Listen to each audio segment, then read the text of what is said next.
Շնորհակալություն, պարոն Փաշինյան, այնուամենայնիվ ես կուզենայի, որ դուք անդրադառնայիք Սուրբ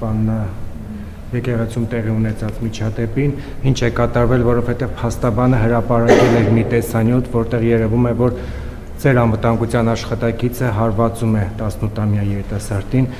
Վստահաբար տեսել եք այն արձագանքները հասարակական, որոնք տեղի են ունեցել այդ օրերին եւ դրանից հետո տեղի ունեցող զարգացումներին, ինչպիսին է ձեր անմիջական արձագանքը տեղի ունեցածին, եւ եթե ես կրկնեմ, որ չեմ արտարացնում որևէ տեսակի բռնություն, բայց եթե 18-ամյա երիտասարդը կալանավորված է, ինչու նրան հարվածած ՊՊՑ աշխատակիցը, այս դեպքում ձեր անվտանգության աշխատողը կալանավորված չի։ Հարգելի գործընկերներ, դուք շատ տարօրինակ հարց եք տալիս։ Դա ես նախ չեմ տեսել ինչա տեղ ունեցել, բայց ուզում եմ ասել, որ երբ որ պետական պահպանության ծառայության ծառայողը տեսնում է, որ իր պահպանյալին վտանգ է սպառնում, ինքը կարող է ուժ գործադրել, ինքը կարող է հարվածել, ինքը կարող է ուժ գործադրել, Աստված չանի սուր իրավիճակներում կարող է զենք գործադրել, այսինքն ձեզ համար պետական պահպանության ծառայության աշխատողը ինչ է ամենայն հարգանքով բոլոր մասնագիտությունների նկատմամբ։ Պետական պահպանության ծառայության աշխատողը նրա համար է, որ երբ որ կա իրավիճակ ուժ գործադրի, ինքը բոլոր լիազորությունները ունի։ Իրավիճակը սրվի, անհրաժեշտության պարագայում կարող է զենք գործադրի։ Դա ձեզ համար նորություն է, բա հետո երբ որ այդ աշխատանքը չանի, այդ պետական պահպանության ծառայողի աշխատողի դեմ է քրեական գործ հարուցվելու, ինքը կարող է հայտնվի բանտում իր ծառայական պարտականությունները չկատարելու համար։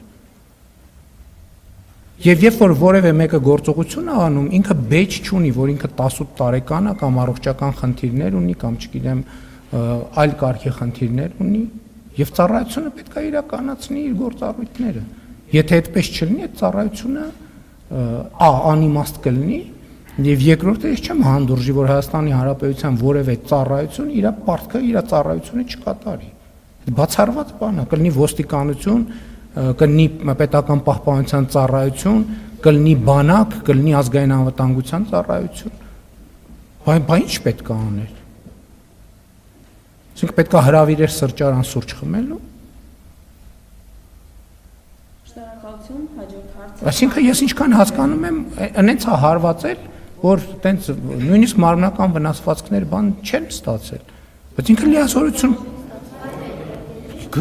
կարող էր ցանկացած մարմնական վնասված ստանալ։ Բայց իր ծառայության իմաստն այն է, որ երբ որ կա հարձակում կամ հարձակման վտանգ, ինքը գործի։ Եվ ինքը պետք է դա իմ աշխատանքը չի գնահատել, պետական պահպանության ծառայության աշխատանքը, դա ընդհանրապես իմ աշխատանքը չի գնահատել հարձակումը, հարձակում չի, պետք է գործել, պետք է չգործել, պետք է կրակել, պետք է չկրակել, պետք է վնասազերծել, պետք է դա իմ աշխատանքը չի։ Այդ ամբողջ ծառայության իմաստը եւ նպատակը եւ բովանդակությունը իրադրությունը գնահատել եւ իսկ իրադրություն գործելն է։ Հաջորդ հարցը շնորհակալություն։ Պարոն վարչապետ, Ռուսաստանը երեկվանից բենզինի արտահանման սահմանափակում է մտցրել, սա սպառնում է մեզ Հայաստանը։ Կներեք, կուկուն որ որոշել էր,